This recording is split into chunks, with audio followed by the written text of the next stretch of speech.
So Aaron Sicotte, principal of Needham High School, how is the beginning of the new school year? It's been great. Really, having kids back in the building has been awesome. Like the full group of kids and not just parts of them. One of the challenges last year was even like splitting the senior class in half, and to really have everybody come together, have class meetings together. Energy is outstanding, and we're not talking about returning to normal because I think we've learned some things that we want to apply and really be thinking ahead. But it is the sense of a school that you expect, and the joys and benefits of a school that you expect. The beginning of a new school year always provides a principal, and in your case, an opportunity to check in with the class and greet them, welcome them back to school, or welcome them to school in the case of ninth graders, and also to help set the tone for the school year. You did that this year? Absolutely. For us, it's a little combination of like, where's the bathroom, where's your class? We need some of that logistical stuff. And it's also framing what is a Needham High experience. And as you're looking at this kind of 4-year arc, what are the kinds of things that you're going to be engaging with and involved in? So it's a good way of just setting the stage for the whole experience. So this year, what was the key message or messages from you to our students? I think one of the key messages that I have every year is focusing on this sense of us being a caring community. It's the beginning part of our core value statement. I talk a lot about it with all groups, parents included, and it just keeps guiding all that we do. So in order to be a caring community, we've got to really understand who our community members are, get to know them as individuals, the strengths they bring in, the experiences they have, the identities of who they are, and tap into those and make sure that everybody who's here has this sense of belonging and feeling welcome and real contributors to the whole community. Big picture, as you think about this year and the messages that you send to students and by extension to families and the community, what are some of the big pieces of work ahead at Needham High School that complement the district's efforts, but are particular to Needham High School around equity and inclusion and anti-racist efforts? It's a very layered approach. I mean, from really taking a close look at our content and our curriculum to make sure that it's reflecting the depth of experiences within this country and through literature and really reflective of the broad range of people who are in this community and around the country. Making sure that we're not overly emphasizing any one demographic area or drawn from kind of past perspectives. We're really taking fresh looks at everything that we're providing within classrooms. That's kind of one layer where we're making sure that our policies are leading to outcomes that are not unintentionally racist. And that is really looking closely at the data to make sure that we understand what the outcomes are, and where and whenever possible we're reflecting on why we may be unintentionally creating those scenarios, and then how do we take that apart and rebuild it and make sure we have a policy in place that provides equitable access and opportunity for every kid. There's some other things that are going on at the high school, though. Courageous conversations on race, some initial thinking around restorative justice practices. These are new concepts in the traditional high school setting. So what's the big takeaway for Courageous Conversations on Race? What's the intent of that, the plan for that? Well, I think a lot of us are uncomfortable talking about race, and students are uncomfortable being in discussions of race or gender or anything. Adults too. For sure. And that's what I was going to stress in situations where teachers are talking about race and its implications at times within that setting. It doesn't always lead to the most effective conversation, and yet we need to be able to more comfortably talk about something that we tend to avoid. And so really, student to student, peer to peer, or slightly older student to slightly younger student is really the most effective of models.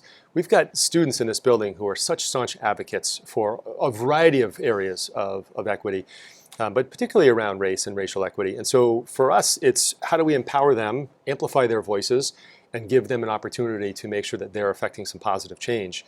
And so the Courageous Conversations on Race is a great course of about 30 students.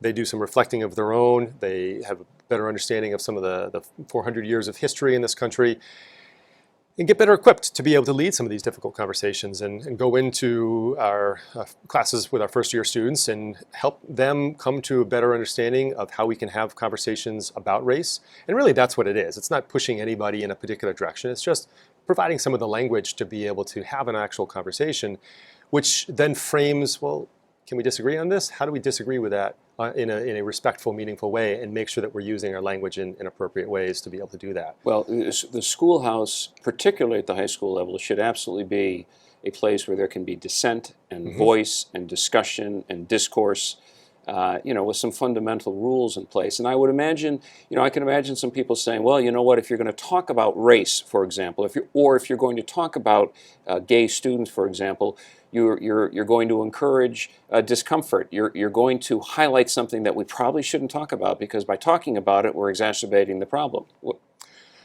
I'd say, first of all, in all of our lives, most of the deep learning we've done has been in a state of a little bit of discomfort.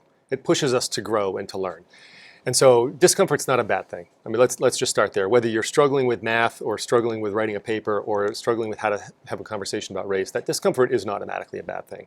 And it can really prime you for some great learning.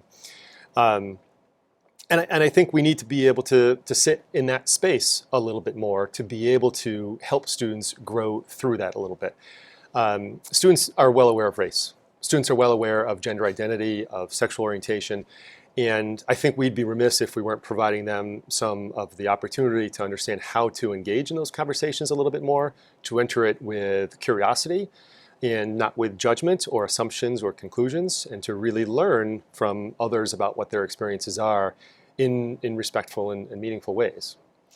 What is it you would like families and parents to know about their children, their students in Needham High School in this coming year? Well, I think a couple things. One, most importantly, we are at our core an academic institution. We are here to make sure kids get great education. We take pride in what happens here. And what we recognize is, in order to achieve that, we need to know who the kids are who are doing that learning, and valuing each of those people and spending time really developing those relationships and making sure everybody does feel a welcome member of it. Now, learning can't happen if we're not starting with a focus on the relationships and the people. So it's not one or the other, or one taking away the other. It's one to get to the other, so that we can make sure that there is real rich learning experiences for all of our students. And learning experiences that go beyond just what the title of a class may be at times too. And you said a minute ago, I want to make sure that student voices are heard. This is a student's 4 years. We are here for the students. We're designed to support them and help them in that growth process. And I want to make sure that we are amplifying those voices whenever we possibly can. And one of the things that's really important as we sit with or kind of think about all of that is, there are things that we can and frankly should be disagreeing on at different points, because it makes us a better country. The political elements, like you and I might debate different appropriate tax rates at different income brackets. Like, that's healthy. We get a better sense of what this country can be, and it shifts over time with different leadership. Political debate, absolutely. And for us, we're here to facilitate that thinking and that discussion among students, not to steer it. What's separate from politics is values. And we need to make sure that every person who's coming in this building at every point is truly valued, and that we're standing behind those beliefs and making them very clear without any sense of doubt around them. And so it is important that we keep those two elements really distinct, and we have rich discussions around political issues, and students are driving those and teachers are facilitating those. And around the values that we have, I think it's important that people in my position and in other positions throughout this building just make that very, very clear.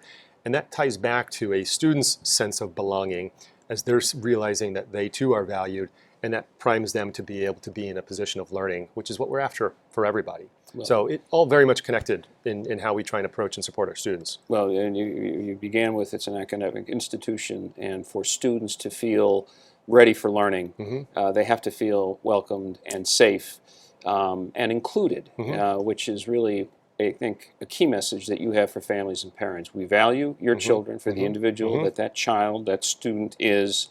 We're going to share with them the values we have. We're going to engage them in thoughtful ways. We have their back, I guess, is another way of saying it, and families and parents need to know that. And I would imagine also that families also should spend some time engaging with you and with the school community to learn more, to ask questions, and because we know that parents are their primary educators, we want to make sure that we're partnering with them. And so families should reach out to you for conversation or questions, so that we can do this work together. I try and stress this with parents all the time. When in doubt, or you're curious or you're concerned, reach out and ask. Approach it from that state of curiosity. I'd like to learn more. Whether it happens in a classroom and you're reaching out to a teacher, or something on the school level and you want to reach out to me, happy to engage at any point in those conversations. I know But I'll say this, I hope too, that the students and staff at Needham High School, including their principal, have an awesome year. Thanks, Aaron. Thank you.